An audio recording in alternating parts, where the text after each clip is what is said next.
Assalamualaikum warahmatullahi wabarakatuh. Perkenalkan, nama saya Faiza Muramijal Ika Putri dengan NIM 205231236 dari kelas 4F Perbankan Syariah. Hari ini saya akan membahas tentang pengangguran dan inflasi. Pengangguran atau orang yang menganggur adalah mereka yang tidak mempunyai pekerjaan dan sedang tidak aktif dalam mencari pekerjaan. Kategori orang yang menganggur biasanya adalah mereka yang tidak memiliki pekerjaan pada usia kerja dan masanya kerja. Usia kerja biasanya usia yang tidak dalam masa sekolah tetapi di atas usia anak-anak atau relatif di atas 6-18 tahun, yaitu masa pendidikan dari SD sampai tamat SMU. Salah satu ukuran keberhasilan pengelolaan ekonomi suatu negara yaitu tingkat pengangguran. Pengangguran selalu menjadi masalah, bukan saja karena pengangguran berarti pemborosan dana, akan tetapi juga memberikan dampak sosial yang tidak baik, misalkan akan semakin meningkatnya tindakan kriminal dan pelanggaran moral. Jenis-jenis pengangguran. Yang pertama, pengangguran struktural. Kondisi ini disebabkan oleh adanya perubahan struktur perekonomian yang memerlukan keterampilan-keterampilan baru. Hal tersebut dapat mengakibatkan pencari kerja tidak mampu memenuhi persyaratan yang ditentukan oleh pembuka lapangan kerja. Yang kedua, pengangguran friksional. Kondisi ini terjadi karena adanya kesulitan mempertemukan pihak pencari kerja dengan pihak yang menyediakan lapangan kerja. Hal ini disebabkan karena adanya kendala informasi, waktu, ataupun jarak geografis. Yang ketiga, pengangguran musiman. Kondisi ini disebabkan oleh siklus ekonomi yang berfluktuasi karena adanya pergantian musim sehingga pekerja harus menghentikan aktivitas produksi untuk sementara.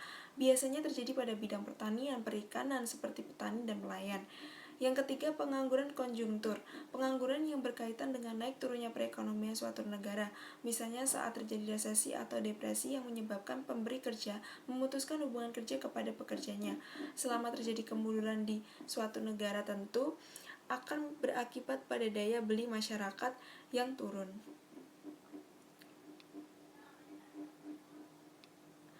Akibatnya, kegiatan ekonomi terhambat, perusahaan pun merugi dan terpaksa memberhentikan pekerjanya. Berdasar seberapa intensif dia menganggur. Macam-macamnya yaitu pengangguran penuh, tidak melakukan pekerjaan sama sekali, atau tidak melakukan aktivitas yang menghasilkan. Setelah itu, setengah pengangguran, bekerja kurang dari 35 jam dalam seminggu atau tidak sepenuhnya menganggur.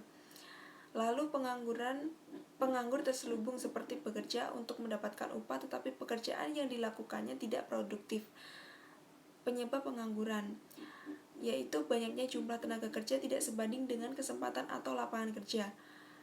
Kedua, rendahnya tingkat pendidikan. Ketiga, kurangnya keterampilan yang dimiliki pelamar kerja sehingga tidak memenuhi kriteria lowongan pekerjaan.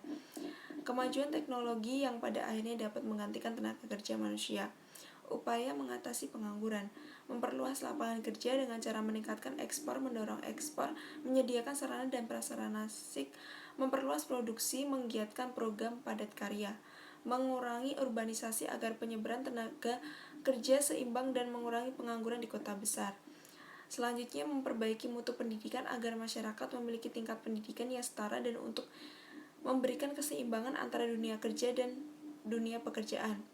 Selanjutnya, inflasi. Inflasi adalah proses kenaikan harga-harga umum secara terus-menerus. Akibat dari inflasi secara umum adalah menurunnya daya beli masyarakat. Karena secara real, tingkat pendapatannya juga menurun. Pengertian inflasi dapat dikatakan sebagai kecenderungan naiknya harga barang dan jasa pada umumnya yang berlangsung secara terus-menerus. Jika harga barang dan jasa di dalam negeri meningkat, maka inflasi bisa terjadi. Naiknya harga barang dan jasa tersebut menyebabkan turunnya nilai uang. Dengan demikian, inflasi dapat juga diartikan sebagai penurunan nilai uang terhadap nilai barang dan jasa secara umum. Jenis-jenis inflasi.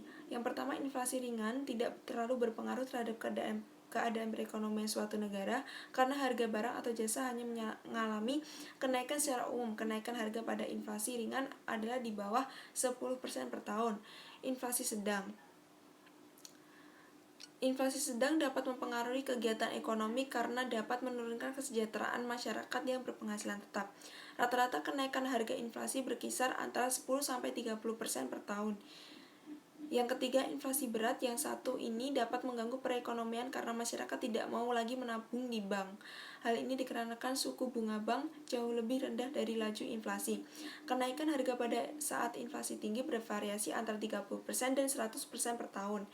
Dan selanjutnya itu adalah inflasi sangat berat. Inflasi jenis ini merupakan inflasi yang sudah atau sulit untuk dikendalikan karena adanya kenaikan harga pada inflasi ini lebih dari 100% per tahun. Selanjutnya berdasarkan sumber dan penyebab inflasi. Sumbernya yaitu pertama demand pull inflation, inflasi karena tarikan permintaan. Yang kedua cost push inflation, inflasi karena dorongan biaya. Penyebabnya yaitu yang pertama adanya permintaan yang meningkat atau demand pull inflation, yang kedua jumlah uang yang beredar bertambah banyak atau quality theory inflation, yang ketiga adanya biaya produksi yang meningkat cost push inflation. Berikutnya dampak dan cara mengatasi inflasi. Dampaknya, produsen mendapatkan keuntungan dari kenaikan harga umum barang dan jasa. Selanjutnya, menurunnya daya beli masyarakat yang dapat mempengaruhi kemampuan ekspor suatu negara. Cara mengatasi inflasi yang pertama, adanya kebijakan moneter. Dalam kebijakan moneter ini, Bank Indonesia mengeluarkan kebijakan untuk menarik uang yang beredar di masyarakat. Hal ini dapat dilakukan dengan menjual surat berharga, meningkatkan jumlah uang beredar dari kas bank umum, atau meningkatkan suku bunga. Yang kedua, adanya kebijakan fiskal. Dalam kebijakan fiskal dapat berkaitan dengan penerimaan dan pengeluaran anggaran negara. Pemerintah dapat menaikkan tarif pajak dan melakukan penghematan terhadap pengeluaran pemerintah.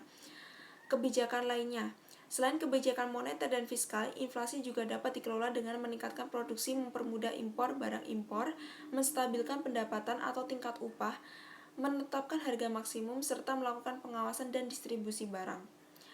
Hubungan antara inflasi dan pengangguran. Arti inflasi dan pengangguran telah dijelaskan secara singkat di atas. Sebagaimana diketahui bahwa manakala inflasi terlalu tinggi, maka masyarakat cenderung tidak ingin menyimpan uangnya lagi, tetapi akan diubah dalam bentuk barang, baik barang yang siap dipakai atau harus melalui produksi atau membuat rumah misalnya. Sementara pengangguran adalah orang yang tidak bekerja dan sedang mencari pekerjaan. Dalam kondisi tingkat inflasi yang relatif tinggi, maka secara teoritis para pengangguran akan banyak memperoleh pekerjaan, bukan saja karena banyak masyarakat membutuhkan tenaganya, tetapi juga para produsen seharusnya akan memanfaatkan momentum kenaikan harga barang dengan menambah produksinya, yang tentu saja harus membuka kapasitas produksi baru, dan ini tentu memerlukan tenaga kerja baru sampai pada tingkat full employment. Mungkin cukup sekian, terima kasih. Wassalamualaikum warahmatullahi wabarakatuh.